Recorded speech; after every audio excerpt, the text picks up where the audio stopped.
diwedeni sing mbau reksa kali. Wis sawetara suwe Darsa tenguk-tenguk ngenteni kancane sing kangsenan arep mancing menyang Kali Praga. Kali Praga mono arahe saka kutha Yogyakarta mengulon, adohe kira-kira 30 kilometer. Sawise meh setengah jam nunggu, kanca sing diantu-antu Darsa teka numpak sepeda motor Yamaha taun 85. Dheweke banjur njagak sepeda motore ning plataran, nuli jumangkah mlebu menyang omahe Darsa. Sepurane suwe ngenteni. Iki mau lagi ana perlu setitik. Iya, ora dadi ngopo. Wis kok siapake apa durung uba rampene kanggo mancing iki mengko? Aja lali nyangking wedang kopi lan sangu rokok ben cangkem ora kecut. Kandhane Darsa. Wis cemepak kabeh. Ayo, ndang budal. Aku wis nggawa rokok 2 pak. 2 pak kuwi 2 bungkus.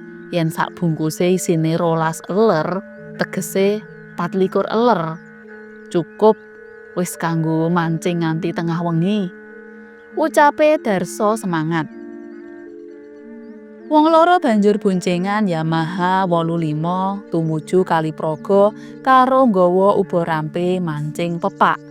Kejaba jatah goreng uga wedang kopi winadahan tremos. Lelaku menyang Praga pancen lumayan adoh. Apa maneh sepeda motor sing ditumpaki wis kuno. Saengga lakune remben ora bisa ngebut. Udakara sak jam lakune wong loro lagi tekan tepining Kali Praga.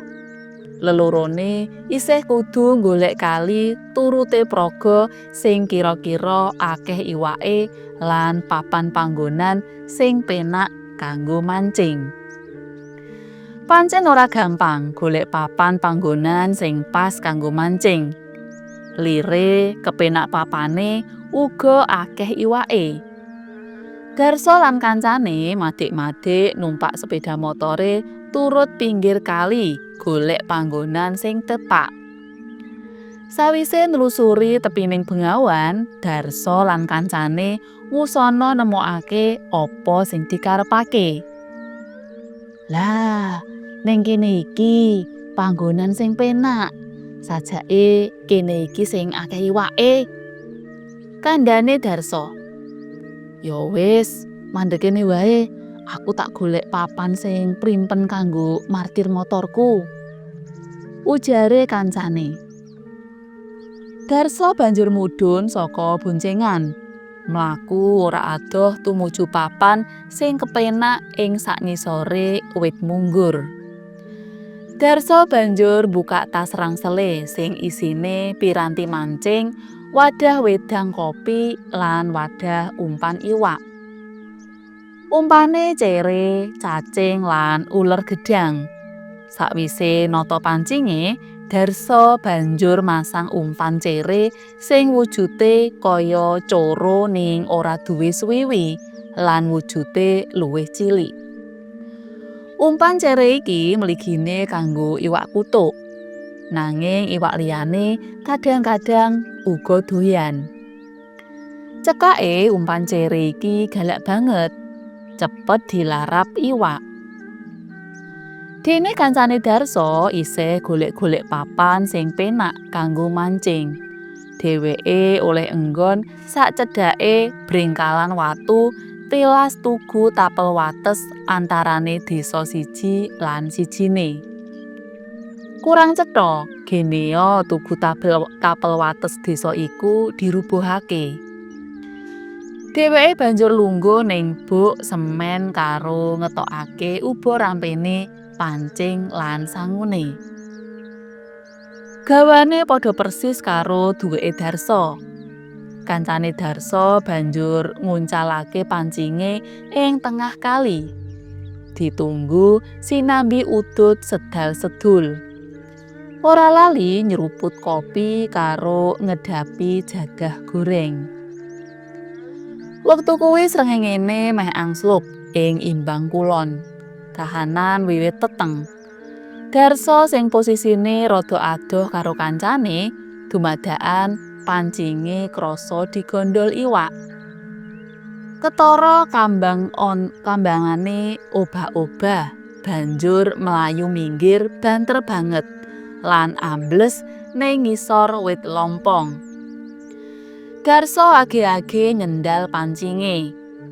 Iwak kuthuk sak lengen gedene kopat kapit ing pancinge Darso. "Aku leh kuthuk lumayan gedhe, jan elok tenan anggone gondol pancingku." Darso bengok seru saking senenge. Kancane Darso mung nyawang saka kadohan.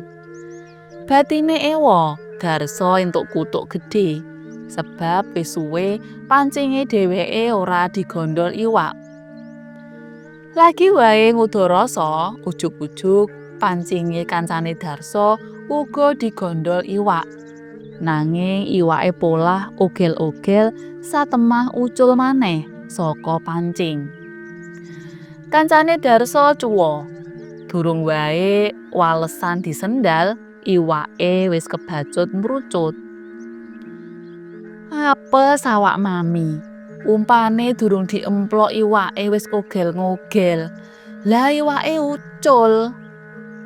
Batine kancane Darso. Anggone mancing katon asik, merga iwak ing Kali Praga pancen akeh. Ngancik tengah wengi, Darso lan kancane oleh iwak lumayan. Kepise kebak. Saking katreme mancing nganti ora krasa wancine sangsaya ngremet nyedaki lingsir wengi. Udakara jam 12 wengi dumadakan ana watu dibandemake menyang tengah kali ora adoh saka papane Darso lungguh. Suarane mak jlegur. Darso ngadeg nyak karo plingukan goleki dununge kancane. Praupane mangar-mangar. "He, ojo jajal-jajal ganggu aku ya. Bengi-bengi kok dadak bandem watu." Darso bengok awit ngira yen sing balang watu mau kancane. "Aku ora ganggu, Dar.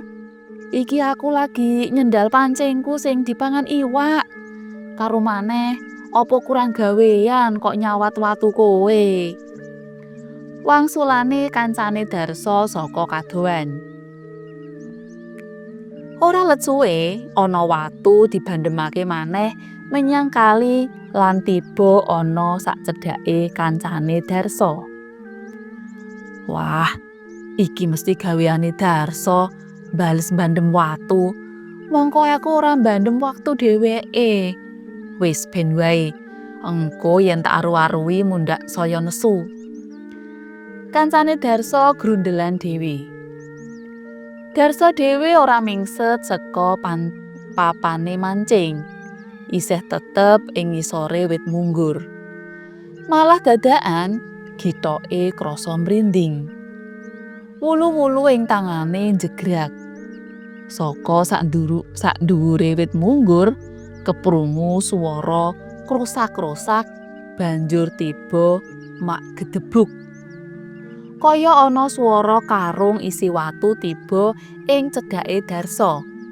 Darso njumbul. Dheweke maspadakake barang ceblok kuwi.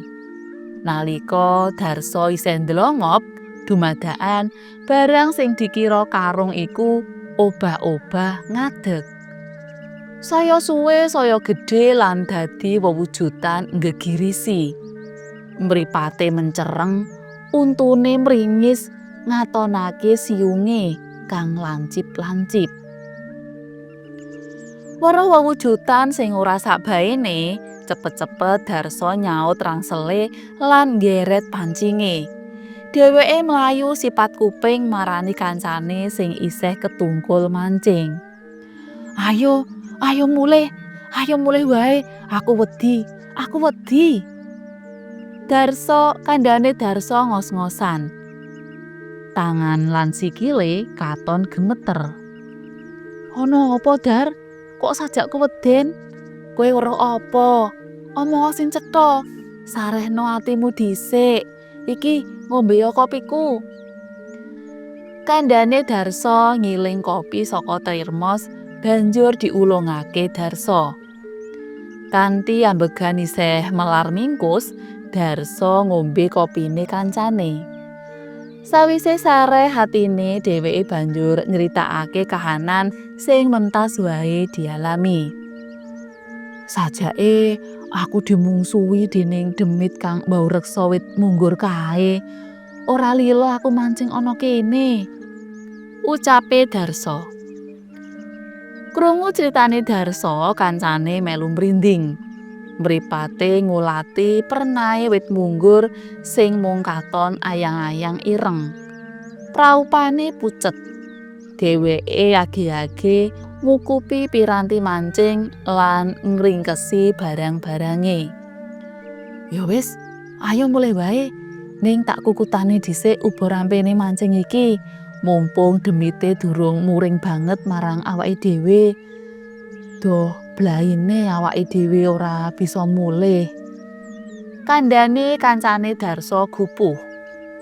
Darso lan kancane age-age marani sepeda motor sing disingidake ing grumbulan. Mesin diuripi, gas diuntir, banjur ngeblas saka sak pinggire Kali Praga. Lakune bandang tumuju Jogja banjur mulih menyang omahe dhewe-dhewe. Darso lan kancane muji syukur dene bisa mulih kanthi slamet lan nggawa iwak oleh-olehe mancing sak kepis kebak. Cutel.